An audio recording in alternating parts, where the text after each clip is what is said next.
Assalamualaikum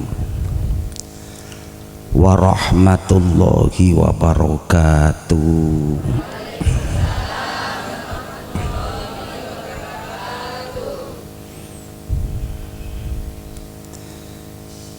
Minal awwalina ilal akhirin.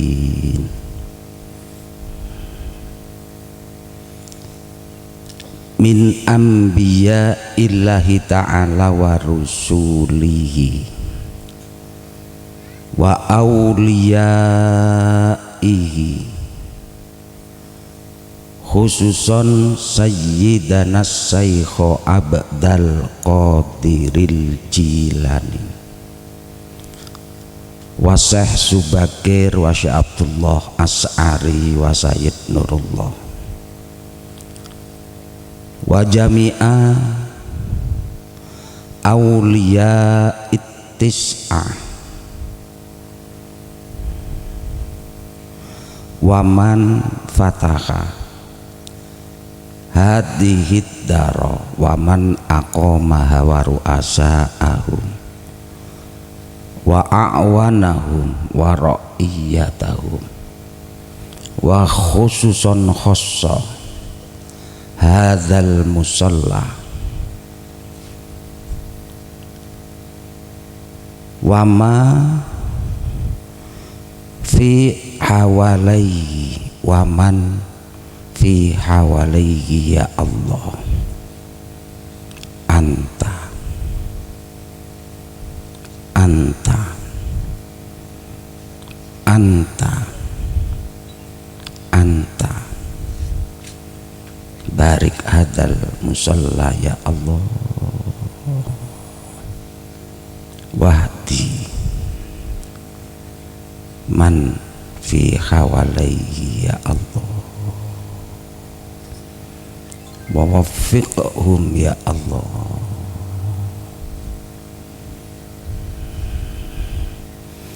Lahumul Fatihah.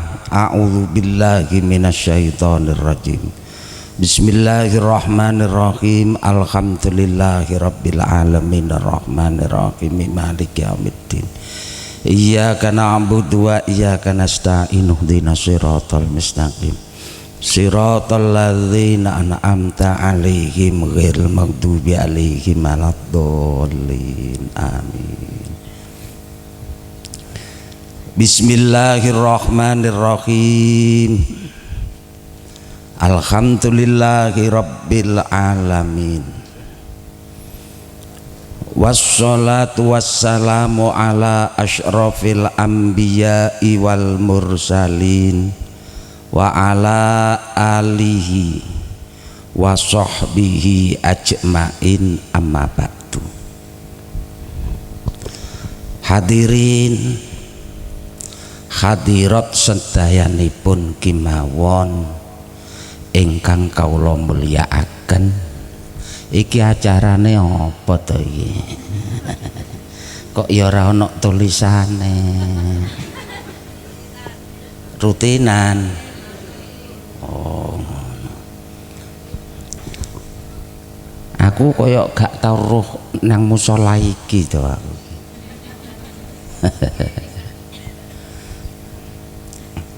Rutinan pendak malam Rebu lho kok wakeh wong. Semoga-moga panjenengan sedaya leh ngenekne rutinan niki diridani karo Gusti Allah,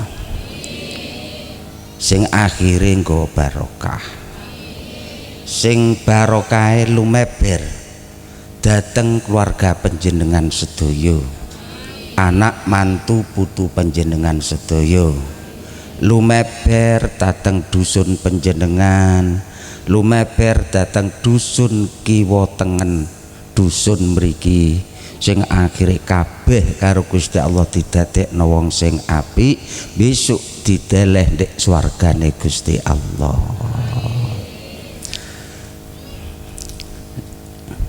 Wes aku sadurunge ngaji tak takon ibu-ibu, tak takon ibu ya, Sampeyan kepingin swarga apa neraka? Aku gak patek ngandel.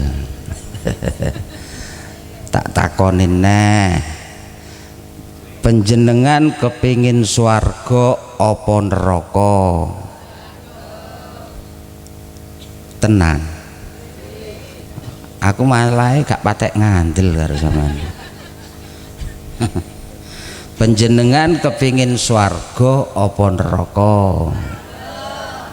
Tenan, iku metu teko lambemu apa metu saka atimu sing paling jero?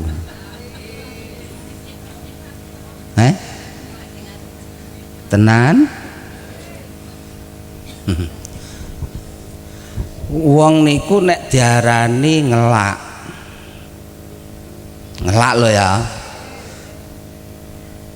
tur dhek ngelak tenanan, akhirnya kepingin ngombe. Nek kepingin ya kepingin ngombe tenanan. Lah kok diomongi kae lho ndek muli langgar iki lho banyune.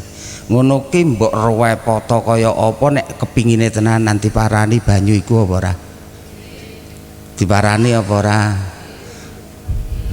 Dalane lho liwat kene, ngono iku liwat kono apa liwat kene? Ayo liwat kene rono ya ora?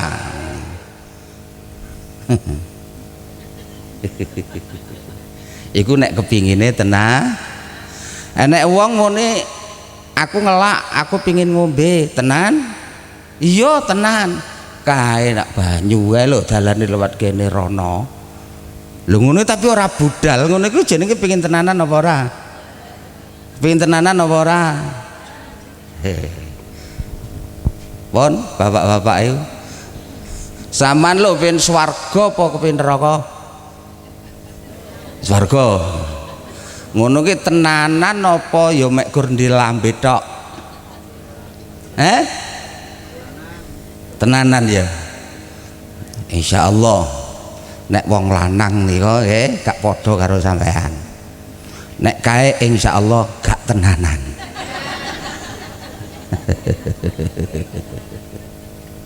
Ora tenanan.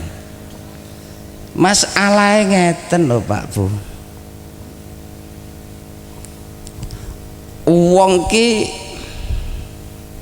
iso mlebu swarga niku nek ganjarane akeh. Nek ganjarane sithik ya rada angel. Isone mlebu nek wong ki mang duwe ganjaran akeh. Lah panjenengan sing dijagakne mlebu swarga iki leh salat 5 waktu. Lah saiki salat niku nek didelok sangka arah ganjaran iki didelok sangka khusuke. Yang sehingga wong iku kapak salat leh salat kok khusyuk. Ganjarane ya akeh. Semakin khusyuk semakin banyak, semakin khusyuk lagi semakin banyak pula akan pahalanya. Tapi kok gak khusyuk babar blas, yo nek ngomongane ganjarane kosong apa gak? Kosong. Lah nek urusane karo afsah kalih mboten, salat niku mung didelok dungki leh nglakoni syarat rukune wis pepek apa durung. Tapi nek urusan ganjaran tetep sangka khusyuk. Sing ganjaran mang kenek digawe buka lawange swarga. Nggih mboten? Wes ibu-ibu tak takoni. Sampeyan wis salat? Subuh, zuhur, asar, maghrib ya salat? Ngono kuwi nek salat khusyuk apa ora?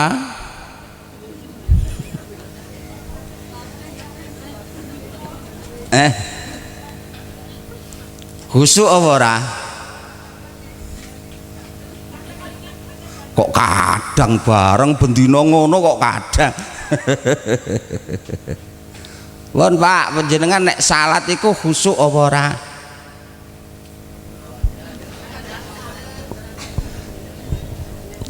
Aku ndelok wonge ketok. Nek salat niku rata-rata ngapusi ayo ngapusi pangeran apa ora? Kae sing kodhong abang ngisore anu ki lek syuting ki lek. Sri medhep rene to Sri. Kowe lho Sri nek salat ki ngapusi pangeran apa ora Sri?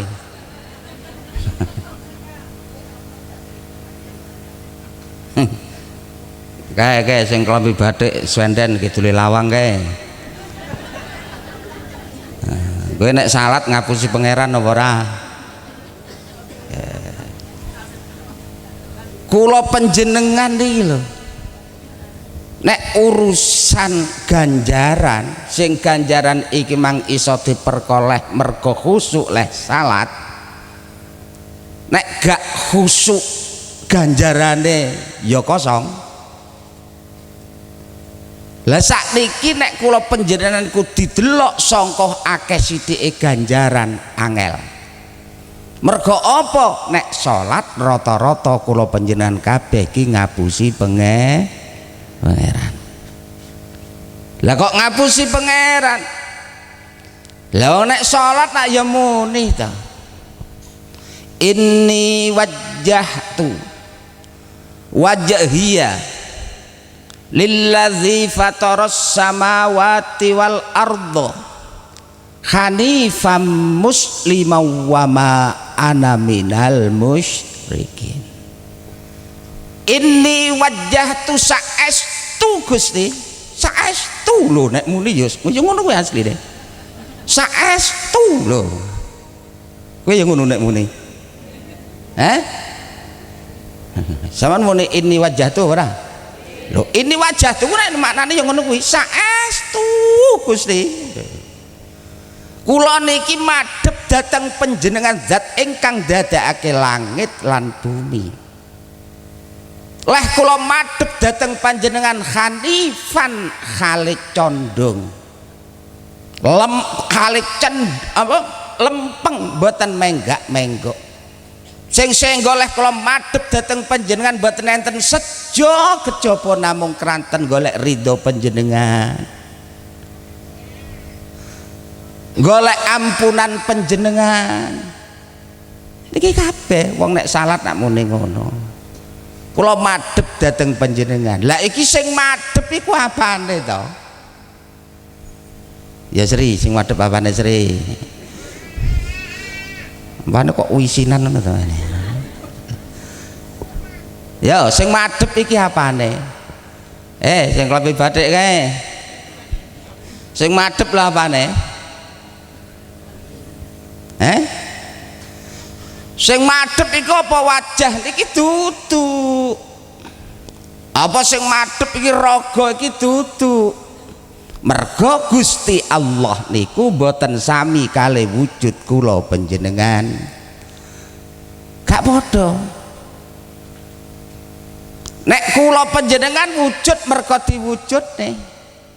Sekabehing perkara sing wujud mergo diwujudno mesti rupa jenggereng. Nek rupa jenggereng mesti butuh papan, arah, waktu. Contoh, omahe Zaid saiki wis dadi. Ayo wong sing krungu muni piye? Ndek endi? Ndek endi? Lah kuwi ndek kidul. Berarti hubungannya karo papan. Lah omahe madhep nang ndi? Berarti butuh karo arah. Omahe gedhe apa cilik? Berarti hubungannya karo uku. Saiki jek enek apa wis entek? Jek enek berarti hubungannya karo waktu. Cenggereng. Tapi nek Allah wujud, wujude Allah niku mboten rupa cenggereng. Mboten rupa cenggereng. sehingga Allah iku ora butuh papan. Gak ono ditakoni lah pangeran ku ndek endi, ora ono. Jawabane mesti embo. Lah pangeran madhep ndek endi? Ayo kowe nek mbuni piye?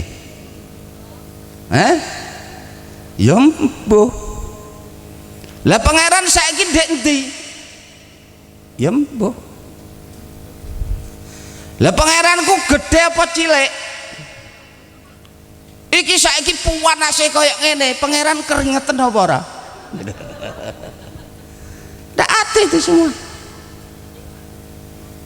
Pangeran iku zat kang ora kena kinaya apa. Mulane nek gamelane wayang sing di sairna sing di tata karo panjenengane Sunan Kalijaga para wali songo, wayang ku nek kawitan mesti ngene. Gandek kene, gandek kene, gandek kono, gandek kono, ndek endi yombu ya. Ya ora? Pangeran ora ndek kene ya ndek ora ndek kono. Lah ndek endi yombu? Iku pangeran. Mulane sakniki kula panjenengan madhep nang pangeran iku sing madhep duduk wajahe.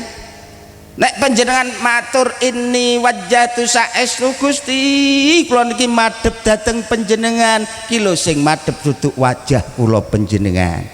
Sing madhep duduk awak kula panjenengan, tapi diarani madhep nang ngersane Allah ya iku mantenge ati kelingan karo Gusti Allah. Zat sing dadekno bumi langit saisine dadi ati kelingan Gusti Allah. Paham mboten? Wes saiki nitik sing baju apa kae? Batik. Salat muni saestu Gusti kula madhep dhateng panjenengan, ati kula emut dhateng panjenengan, ati kula selalu emut dhateng panjenengan. Nitik sampean salat lesane dawuh kaya ngono, ning pada salat atimu kelingan pangeran apa kelingan wedhusmu? Dek batik.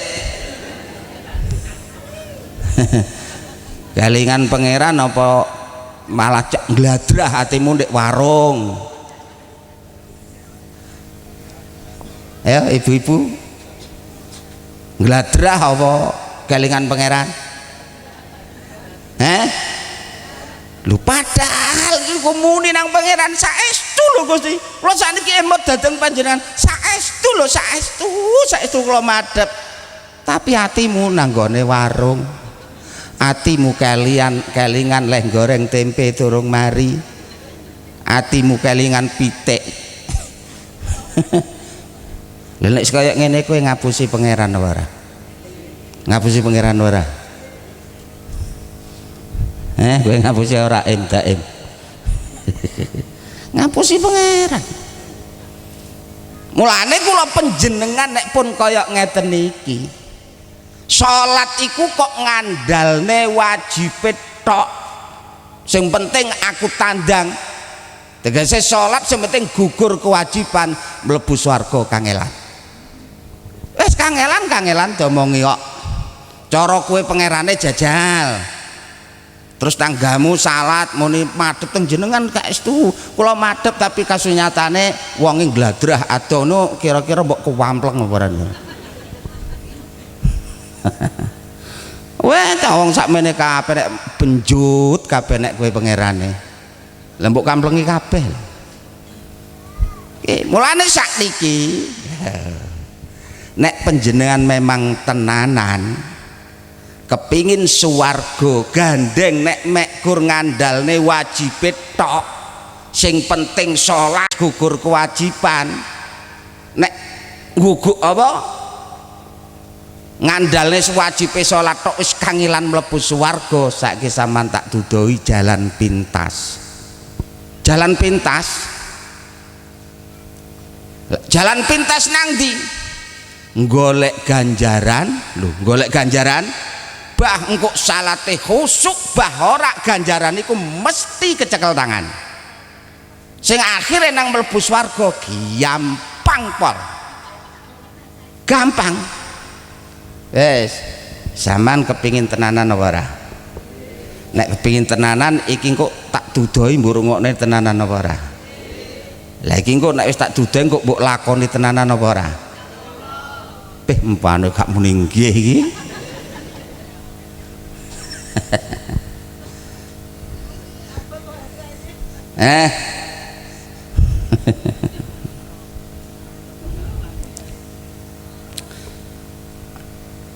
Turung-turung wis nyabot sing muni abot wong sing didal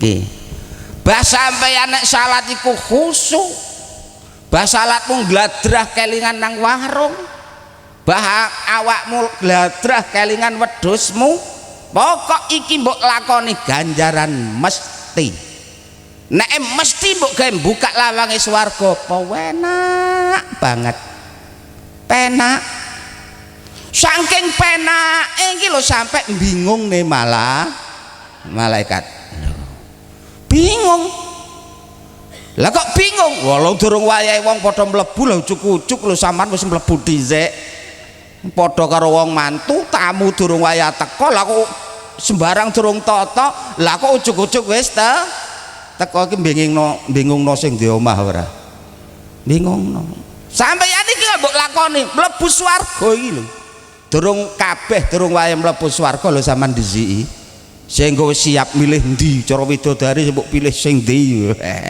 sing lemu apa sing kuru kursi ngarep apa kursi mburi kamar retan apa kamar kulon mlebu dhisik mergo hak milik ya kepengin roh ora tenan nggo balakone ora mana kok ora patek ngono to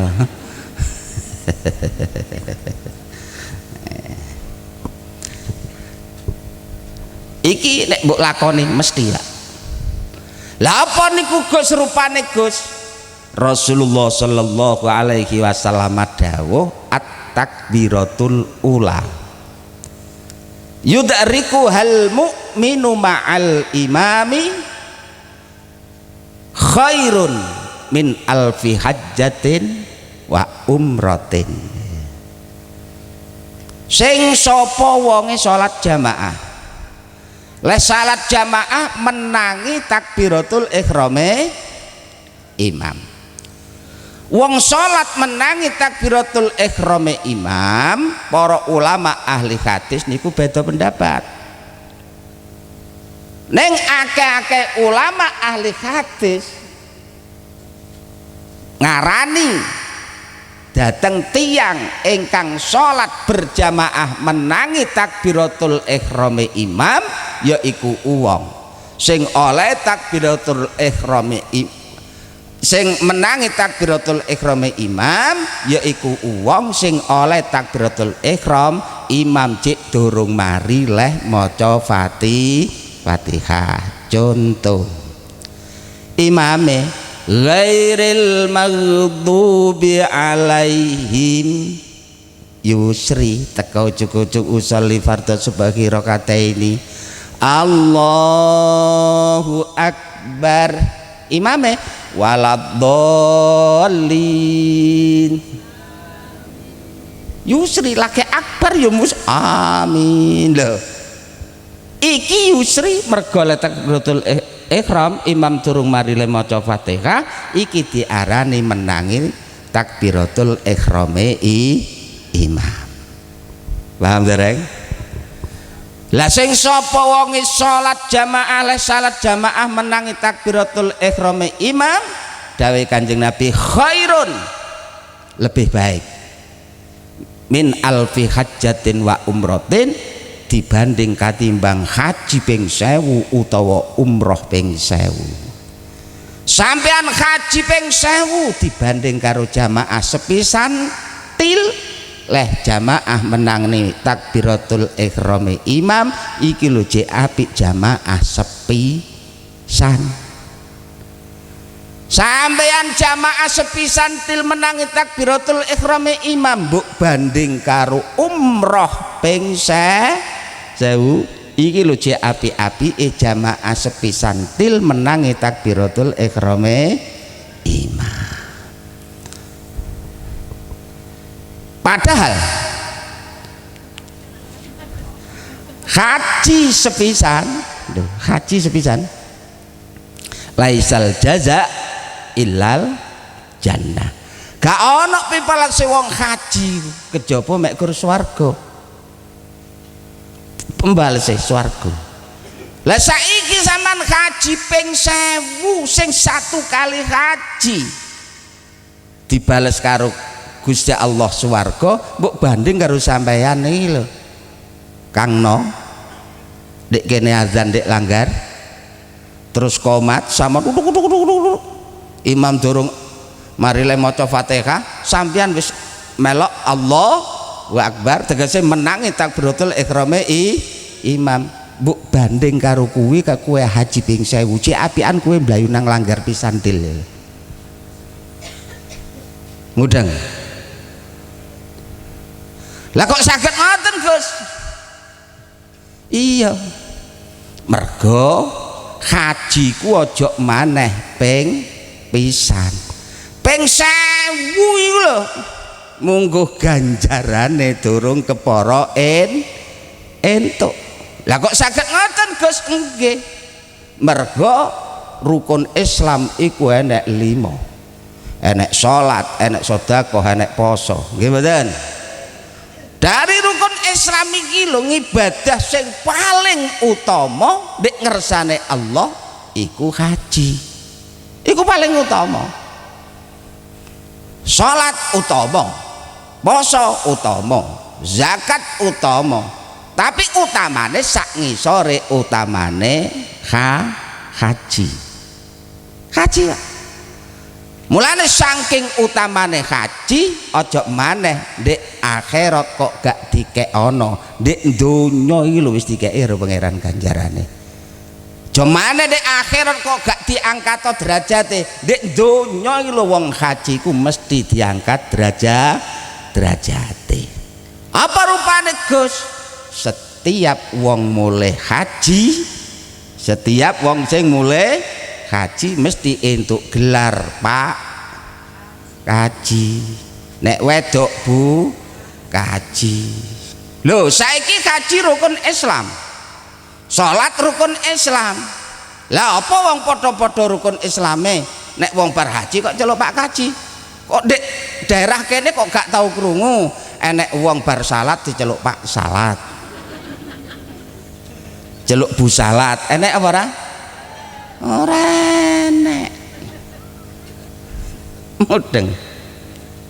Mulane gandeng ganjaran di donya wis dikekno, rata-rata menungso iku ora kuat. Ora kuat, Pak. Mergo ora kuat mengakibatkan kegagalan. Munggo ganjaran nek ngersane Allah. Contoh enek wong haji.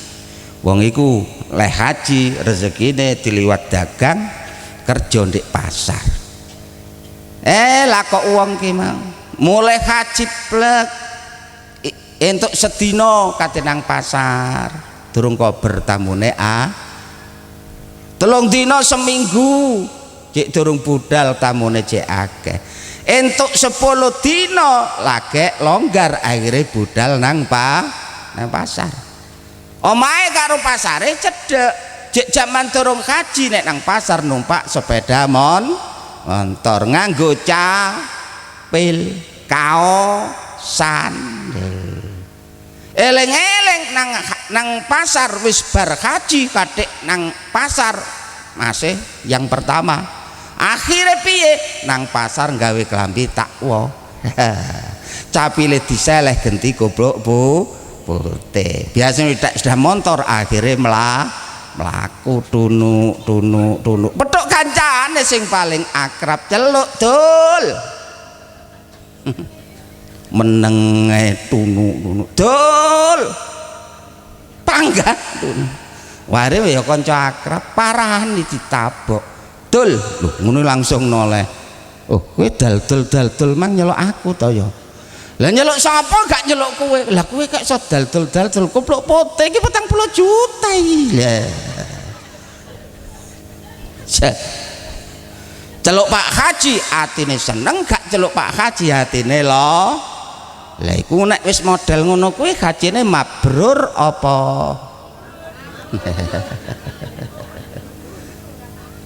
Wes nek kaya ngono ganjarane nang ndi? Ya kabur ora tenek go mulih.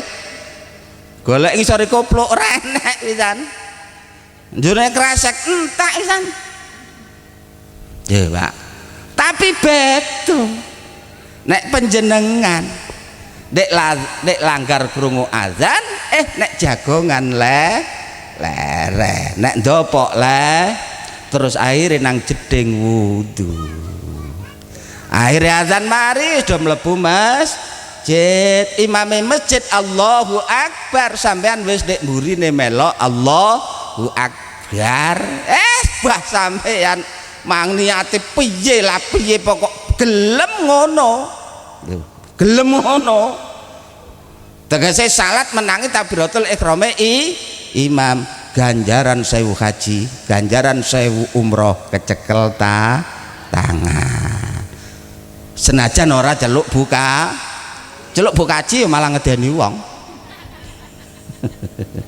mudeng ora iki wis mesti ketampa. Mboten ditulak Gus, sapa sing nolak omongane Gus Maksum? Gak ono, itu pasti ditampa iku pisan. Kowe iku dawuhe Kanjeng Nabi kok. Mudeng ora? Mudeng ora?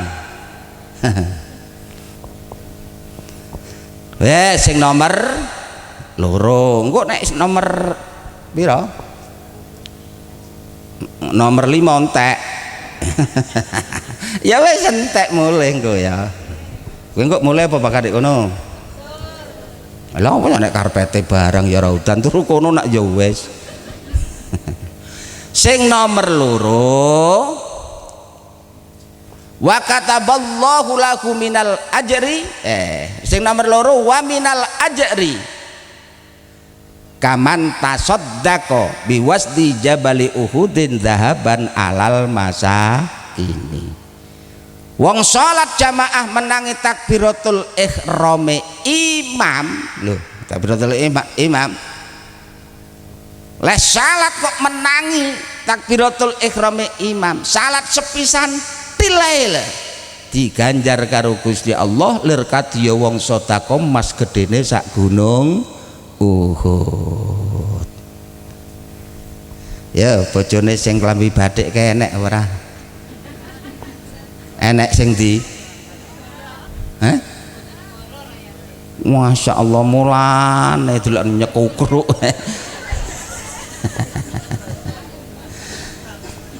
Zaman wis tau ro emas gedene sak gunung Uhud? Sak kintal? Rong kintal?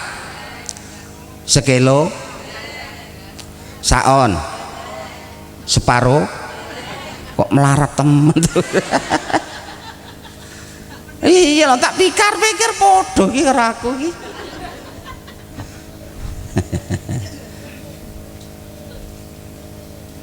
Saman ya tahu sedekah emas saon, sedekah gelang, sedekah kalung,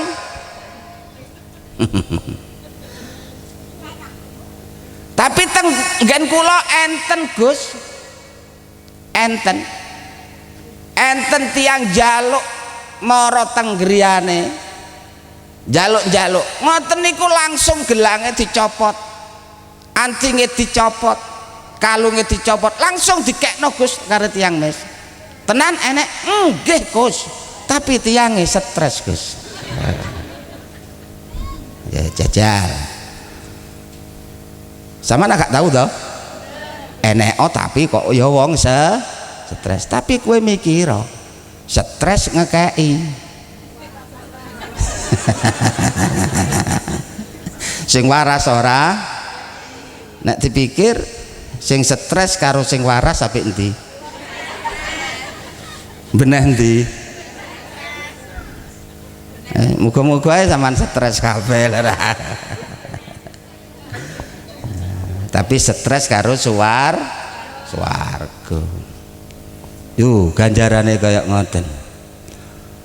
Sampean budal jamaah. Lah jamaah kok jamaah sampean lho takbiratul ihram imam sadurunge imam mari leh maca Fatihah. Ganjarane sedekah emas sak gedene gunung Uhud dikekno nang fakir miskin lho kecekel tangan. Iku mesti Gus, mesti. Diomongi ora ngandel lho kowe iki. Niku pun mesti. Piye? Mudeng? Wes saiki sing nomor pira? Nomor 3. Wa kataballahu lahu bi kulli rakaatin ibadata sanatin.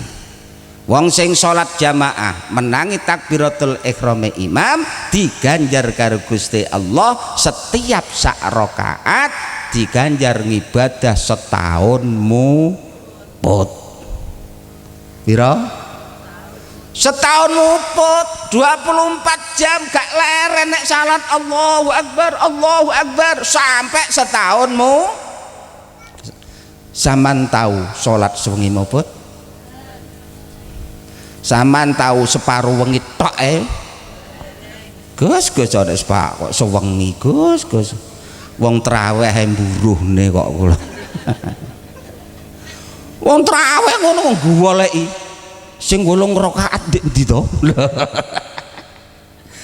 Iki Kiai Madura ngantek bingung iki. Gawe 20, gawe 23 wis isu wis di SMS. Pak iki zamane koyo ngene Pak, nggih sing 8 lho Pak. Mbok kiyaine melok kuwe apa melok asline gak ngerti aku. Nek melok-melok sing SMS berarti Kiai Madura kuwi mumet jare.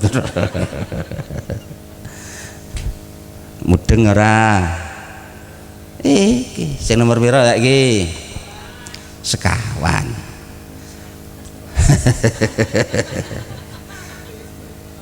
Wa kataballahu lahu bara'ataini.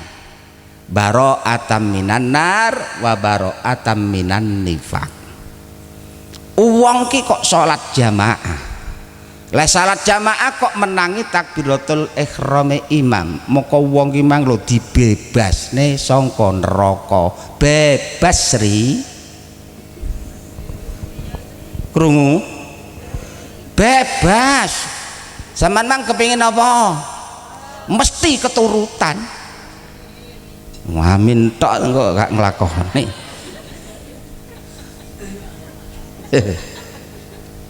Niki lho. Masya Allah dibebas nih saka siksa neraka.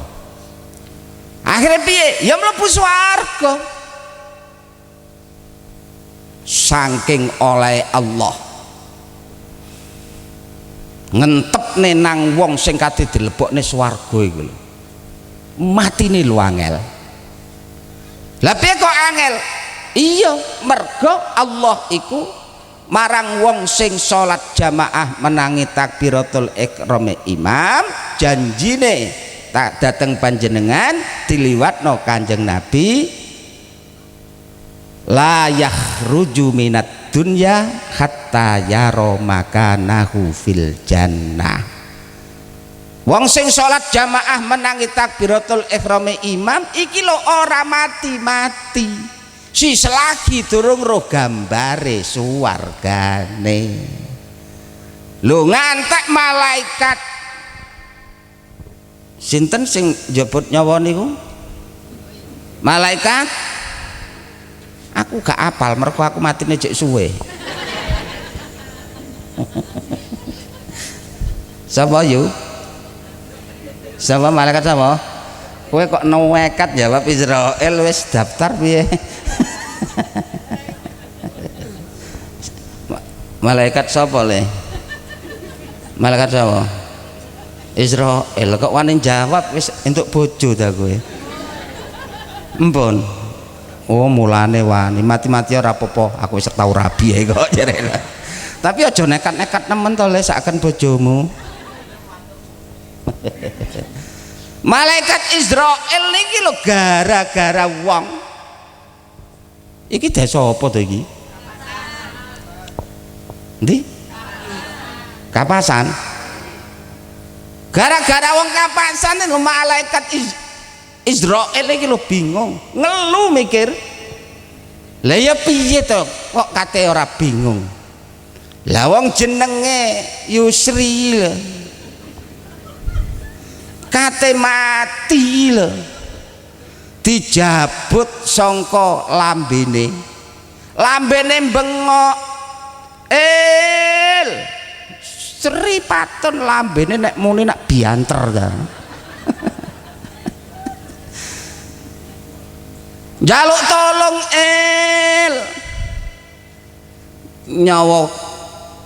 nyawane iki lho sing numpak aku iki lho aja mbok cukup. Aku melok Sri Patun ki wis seneng mergo aku iki lho bendina mung diajak salat jamaah. Kadek nek salat jamaah menangi takbiratul ihram imam. Wong semono nek wis mari salam assalamualaikum warahmatullah, assalamualaikum warahmatullah.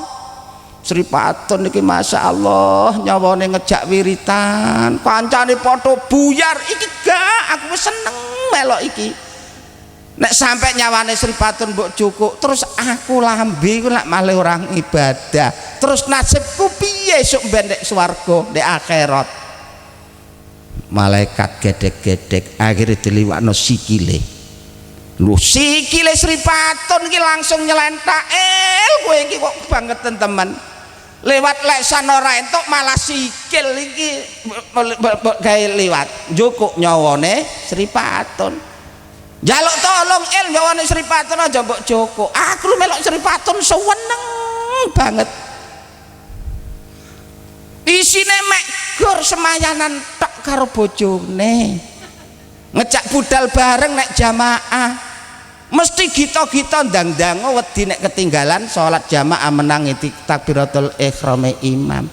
Aku durung tahu lho sikil dijak semayanan karo Pak RT kira tahu.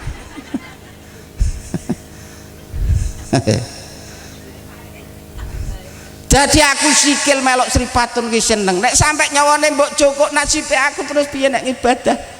Nek aku orang ibadah di akhirat aku piye? Are diliwakno motone brontak, diliwakno kuping-kupinge bron.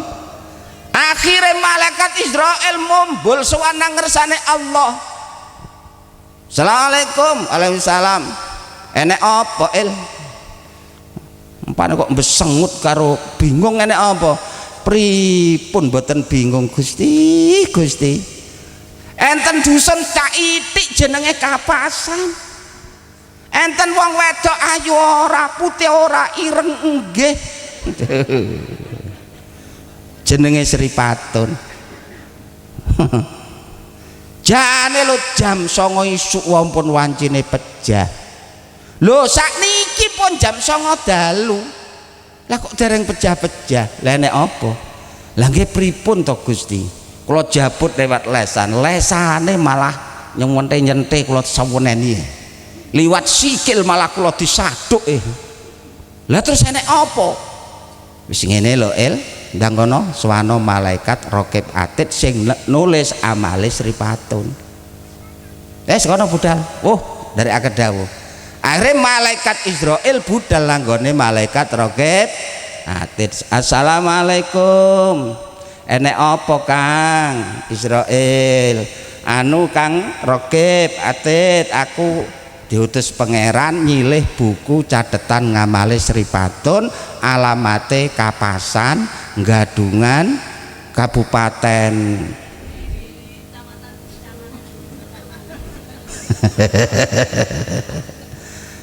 Lah nek apa, Mbah? Ya nyoh, harus digawa sowan nang ngersane Gusti. Barang teko kono piye, Sampun iki Gusti, bukaan. Barang dibuka, lha piye catetane? Ya Allah Gusti, jenenge tulisan kok kabeh padha, lembaran sedaya sami. Isine niku lho jenenge Sri Patun niku lho ya Allah. Nek jamaah kok ajek kathek nih lho enten tulisane nek budal mesti karo sing jaler ngoten niku mesti menangi takbiratul ihram imam Gusti. Ya Allah Sripatun akhirnya Allah jawab ya bener elek Sripatun angel matine mergo wis dadi janjiku tak liwatne nabiku sing sapa wonge dek kono mangkok salat jamaah le salat jamaah menangi takbiratul ihram imam iku wong ora bakal mati-mati nek durung ro gambare swargane. Mulane awakmu saiki kepingin mateni Sripatun gampang nang swarga kono dhisik juku OTV sing 100 in.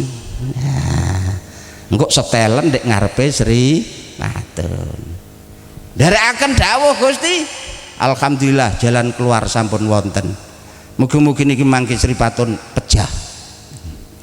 Bau dalang swarga njoko TV 100 in ditrenggolok digawa nang gone Kapasan Kecamatan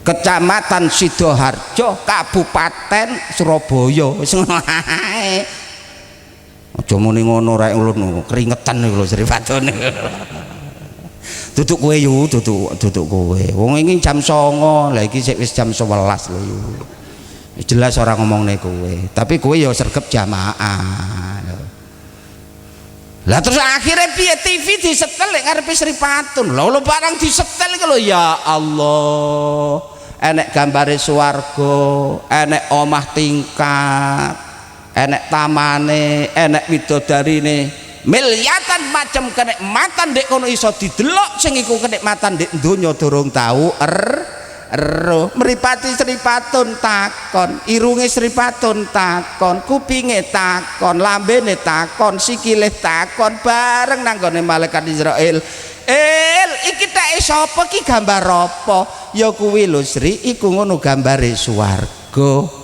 lho iku apa ya iku kenikmatan swarga ki kaya ngono aku gak tau ro ndek donya ora enake kok ndek swarga lha iku tek sapa ya iku teke Sripatun Sripatun sapa ya kuwi sing ditumpaki raga sing enek ndek awake Sripatun kuwi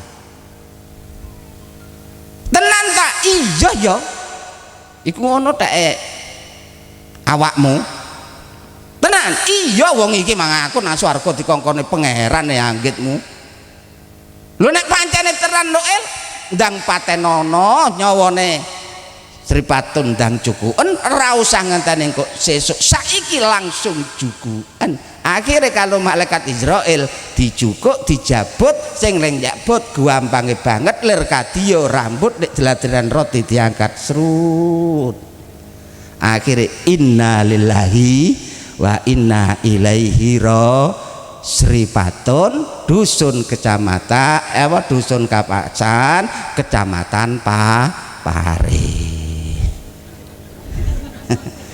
gue ngelus dodo selamat paham antike mana sing keri dhewe wa yadkhulunal jannata bi ghairi hisabin lho mlebu swarga iku lho tanpa dihisab dadi gak eruh wong sing salat jamaah menangi takbiratul ihram imam alam sing diarani yaumul hisab gak ngerti itu apa yaumul hisab gak ngerti wat siratal mustaqim iku piye gak eruh rekasane sora piye orang ngerti lah napa orang ngerti lah wong pancen ora dihisab lho are mlebu swarga durung wayahe wong-wong padha mlebu iku lho wis mlebu dhisik sing nggo mlebu kalau malaikat sing tukang jaga swarga ditakoni kowe sapa aku Sripatun wong ndi wong Kapasan endi Kecamatan Puncu ndi ya kae lho cedheke Kotip Graji lho lah kok kowe ndek kene wong durung wayahe mlebu lah awakmu enggak dihisab to hisab iku apa to lho ora ngerti lah kowe emang ya ora liwat dure wat siratal mustaqim aku ya ora roh kaya apa siratal mustaqim ya aku cukup dek kene iki wah Masya Allah akhirnya Sripatun mlebu swarga sak lawase wis ora iso metu maneh. Mudeng ora? Tenan? Wis tak takoni neh, awakmu pengin swarga apa neraka? Lemu kepingin tenanan apa ora? Lambemu apa atimu? Krana karepmu dhewe apa tiru-tiru kancane? Nek ngene iki ra usah mbok jawab to, Sri. Napa mbok jawab? Saestu, Gus. Metu king ati kula sing paling jero, Gus. Ora usah muni ngono. Napa muni ngono barang? Sesuk ae deloken. Subuh Pak Yaine azan qomat, kowe turu apa wis nek jerone langgar? Lha saiki sampean muni nggih saestu kula kepengin swarga saestu teko lambe mboten king ati paling jero tenan nggih tapi sesuk jenenge langgar. Wis krungu azan krungu qomat cek panggah ndelok TV. Masya Allah cek ndelok TV akhirnya ora jamaah iku berarti sampean nek kepengin swarga lambemu tok apa atine? Iku tenanan apa idep-idep? Nek idep-idep ini sumben malah nang swarga apa nang neraka? Lho, mulane gampang.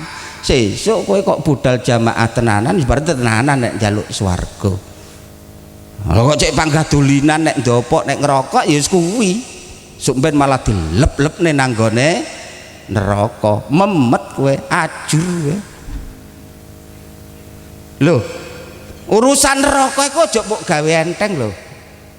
Aja mbok gawe enteng. Aja mbok gawe enteng. Tiang niku lho nggih. Tiang niku. Besok niku nek akhirat kuwi nek swarga nek neraka. Nek swarga nek neraka. Lah dawuh Gusti Allah la amla anna jahannama minal jinnati wan nasi ajmain.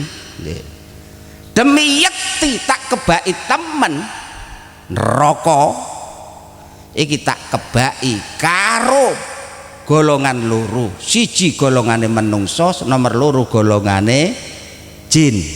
Lho, golongane jin minal jinnati wan nasi ajmain. Dalam arti setiap manusia kok ndek kono duwe dosa nang neraka mesti. Itu pun mesti. Tapi nek wong iki mang mati di dunyane duwe dosa, ya ora? Duwe dosa. Terus mati dosane wis sepuro. Lah nek wis mati wis sepuro dosane piye? Sok ben nang neraka. Nggih pun mboten. Lah nang ndi? Langsung mlebu swarga.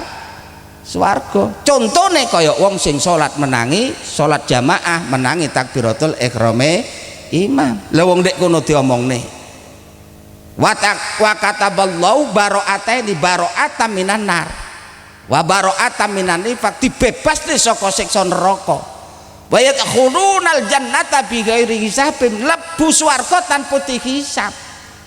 Mulane piye? Nek wong ku senajan dosane akeh kok gelem salat jamaah. Lah salat jamaah kok mesti takbiratul ihram imam, mati lho ora nggawa dosa. Nek wis mati ora nggawa dosa, ya wis. Langsung nang gone swarga. Lho niki lho. Gus, neraka ya tak lakonane, Gus. Lho aja ngono, aja mbok gawe enteng. Aja mbok gawe enteng. Mergo napa tiyang niku nek duwe dosa mesti mlebu nang gone neraka. Lah teng neraka niku paling sithik niku sedina sewengi. Pira? Paling akeh 7 dina 7 bengi iki. Lah kok malah sing nglabi bathik malah diomongi nang swarga sedina sewengi. Alah Gus kadur sedina sewengi ae to Gus. Wis tak lakonane Gus timbangane aku urip melarat. Lah napa urip melarat hubungane karo nang neraka mek sedina sewengi? Ngene lho Gus. Aku urip kaya ngene iki ora betah, kepengin ndang sugih. Lah terus aku engko tak nyolong sapi. Napa nyolong sapi? Ora betah aku.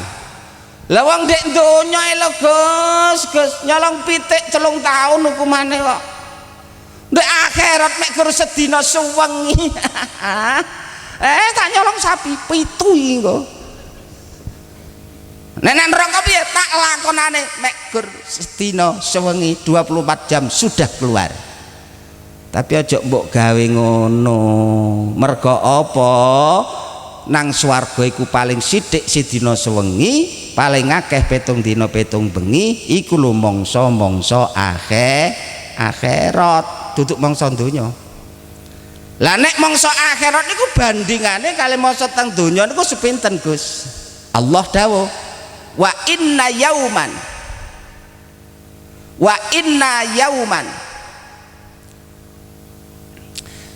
ngono ya lali barang nggih. Piye? Piye, Mbah? Wa inna yauman inda rabbika ka alfi sanatim mimma ta'udun. Sedina sewengi akhirat nek dibanding karo mangsa ana ing donya, sedina sewengi akhirat iku padha karo 1000 taun ndek donya. Krungu Dik Badik? Krungu? Sedina sewengi akhirat nek dibanding karo ndek donya iki padha karo 1000 taun ndek donya. Lah kok saiki wong dosane sithik ya sedina sewengi 1000 taun. Nek dosane iki mang akeh ya 7000. Nek rada akeh ya 3 tahun. Wakene ya 4000 tahun. Lah saiki sampean golongane sing sithik apa sing akeh apa sing akeh dosamu? Sri. Dosamu sithik apa akeh apa akeh?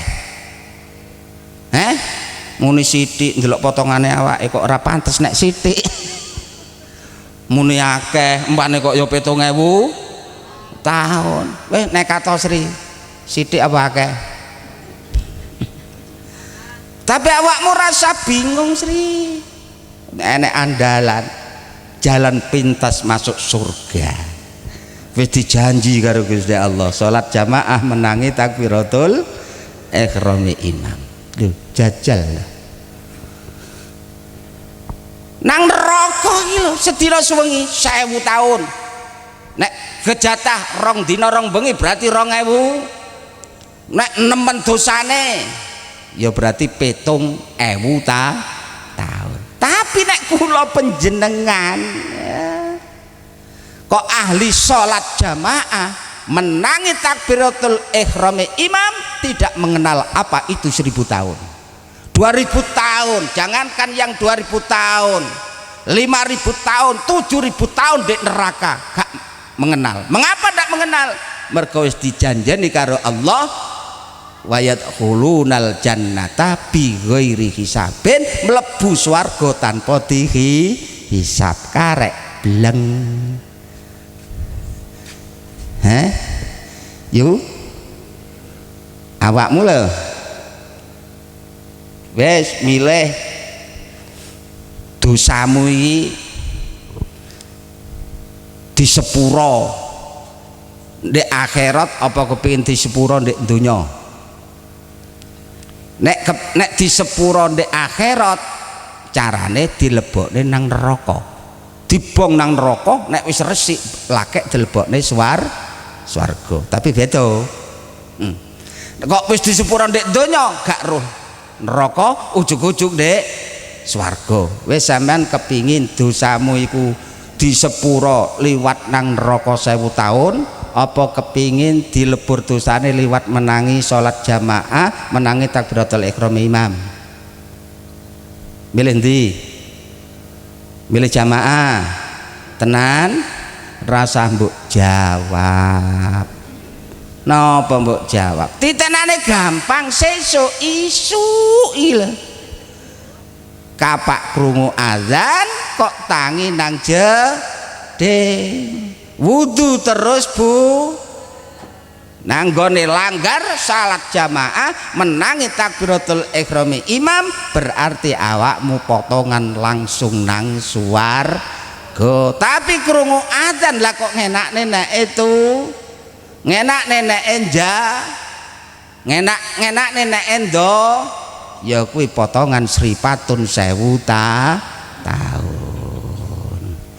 Wis iso ndelok awake 1000 tahun apa langsung swarga ketok apa kena dititeni apa ora? Ya sesuk titenono awakmu. Titeni dhewe. Mulane sesuk bojomu jagong, nek bojomu nek semelu jagong bareng krungu adzan, wis awakmu langsung nang jeding. Metu nggo ruko, padha bapakmu karo bojomu muni ya Pak, 1000 tahun lho Pak, 1000 tahun. Nang neraka. Lah kok delala bojone? Nah. Bojone, iya ibu, 1000 tahun nang neraka 1000 tahun ki suwe ibu engko nyonyok rokok menyunyu kaya ngene lho lambeku. 1000 tahun gek kaya apa? Ayo budal lah, budal bareng. Ngene iki alhamdulillah lanang wedok ora potongan 1000 tahun. Lah kok sing lanang dijak, sing wedok budal, sing lanang panggah mlungker panggah turu.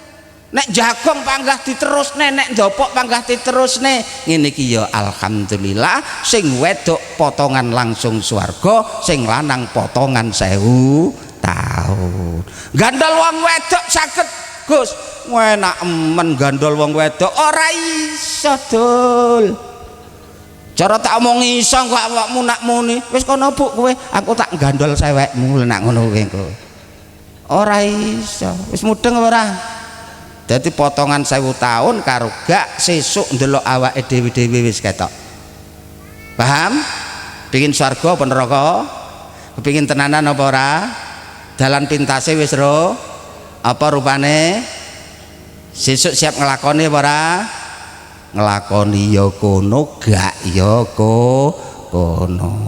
Ya neraka kok tanggung-tanggung dhewe nang opo Gus Maksum pate murang-muring ya. Giyak. Wong khotib Pak Yai khotib tak khotib kowe ya jamaah tip. Mboten ya buah tip njero potonganmu aku yang ngono. Ngene bojomu aktif. Walah bojoku kula aktif banget. Wah pancene potongan langsung swarga lah kowe potongan 1000 tahun. Ya terusno ae ngono rasa jamaah. Wis nang neraka sing ngrasakno ya kowe aja tuh aku. Barang sesuk takoni piye tip jamaah. Wah kula kiai mesti teng ngarep Gus. Ada cocok lanang wedoke ora potongan 1000 tahun. Pun nggo ndonga bareng-bareng. Niki kranten wekdal-wekdal iki penggawean kula niku kuwadah. Niku kula ket injing. Dereng kendel. Dereng kendel. Niki tapi kula antik. Sudah ada 2 hari 2 malam. Gak ngerasakne ngantuk, diturokno ya ora iso. 2 hari 2 malam. Lah niku sore kula ngaji Ihya. Wong injing mau naos Selasa isuk untuk tuwek niku masjid. Mari ngaji mulai nek tamu ngantek 4:30. Ngantek 4:30. Lan mboten ngantuk. Terus sore ngaji Ihya. Lah kek Pak TK. Jenenge maca jek entuk 2 lare. Wis ngantuk gak nek timpet. Iki langsung silih entenono dhisik le. Lah kula mlebu. Ngletak. Ya langsung bleksek tak ngantek magrib. Terus arek-arek piye dikon mulih karo ibuke. Leh mulya. Abahe sare kira-kira yo muni ngono. Ayo tak delok neh. Lho kok wis entek arek-arek. Ya alhamdulillah kula niku pun turu. Mulane kula tak nyawangi ketara wayu kabeh. Sing lanang tak delok ganteng-ganteng. Masyaallah. Kula sakniki ndonga muga-muga diparingi tetep iman Islam. Sa anak mantu putu diparingi kesehatan jasmani rohani, dikersakno ahli salat jamaah menangi takbiratul ihrami imam, nek swargane kumpul karo anak bojo, nek akhirate ya kumpul karo anak bojo nek swargane Gusti Allah. Rezekine diparingi gampang, akeh ora sara tur barokah. Al-Fatihah.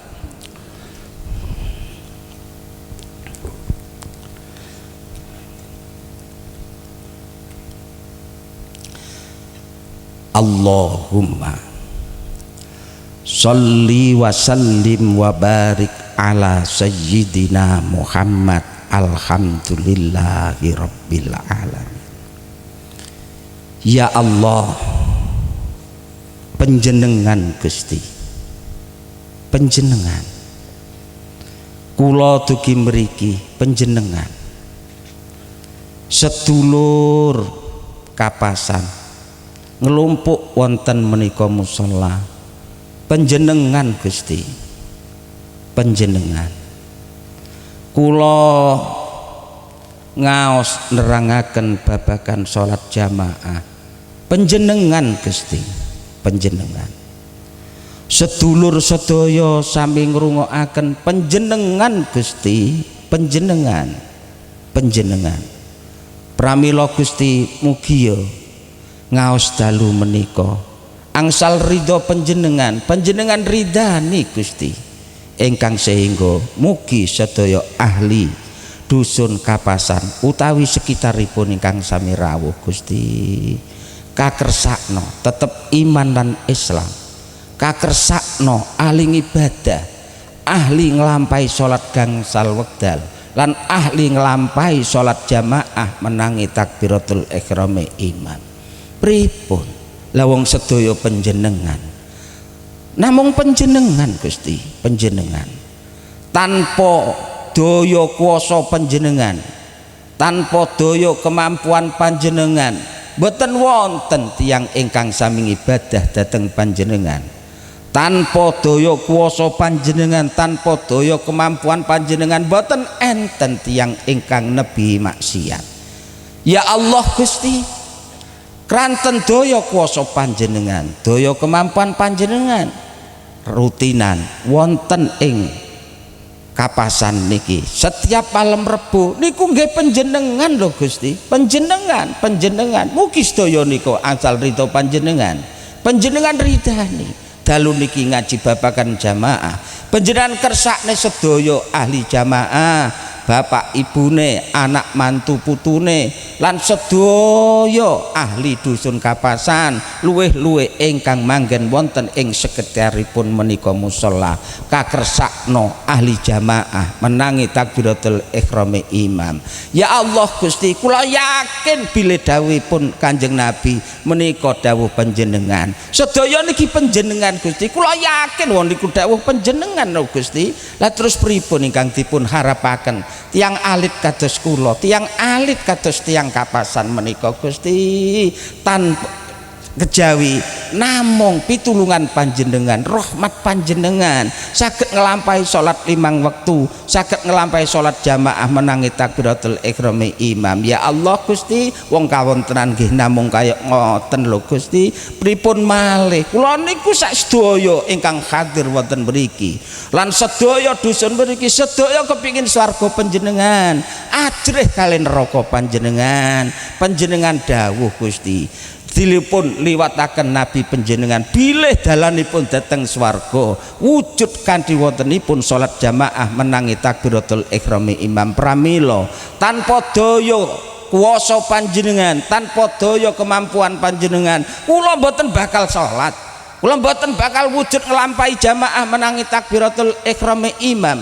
Kula saged salat, saged jamaah menangi takbiratul ihrame imam kranten daya kuwasa lan daya kemampuan panjenengan. Pramila Gusti, mugi ya kanthi daya kuwasa panjenengan, daya kemampuan panjenengan tiyang sak dusun menika utawi kiwa tengenipun dusun menika kakersakno tetep iman Islam, ahli ibadah dhateng panjenengan, ahli nglampahi salat 5 wektu, ahli nglampahi salat jamaah menangi takbiratul ihrame imam. Gusti panjenengan, panjenengan, panjenengan mugi ya Gusti dusun Gadungan, dusun Kapasan lan kiwa tengene tansah pinaringono tetep iman Islam, mundak lan mundak imanipun, kuat lan kuat Islamipun.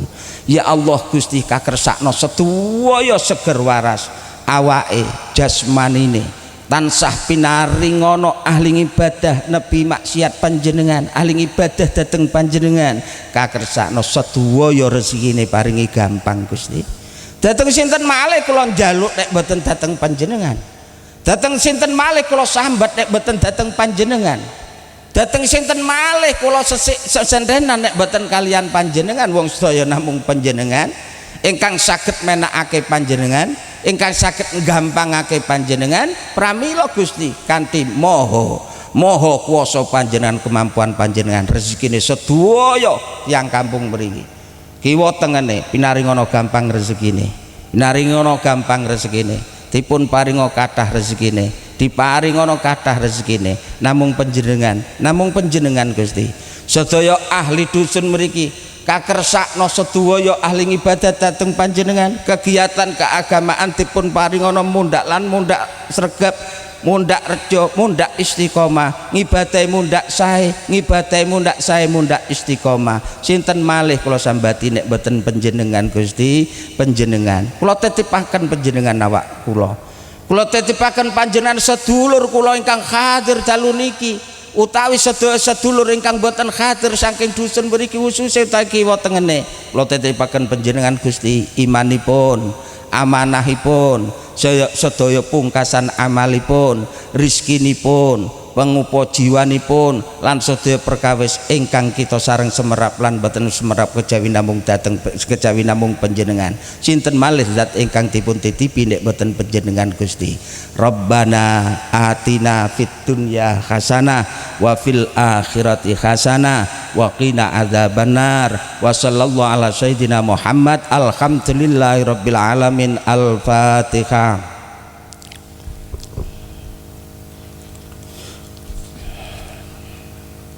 Kirang langkungipun nyuwun pangapunten ingkang sak kathah-kathahipun. Wassalamualaikum warahmatullahi wabarakatuh.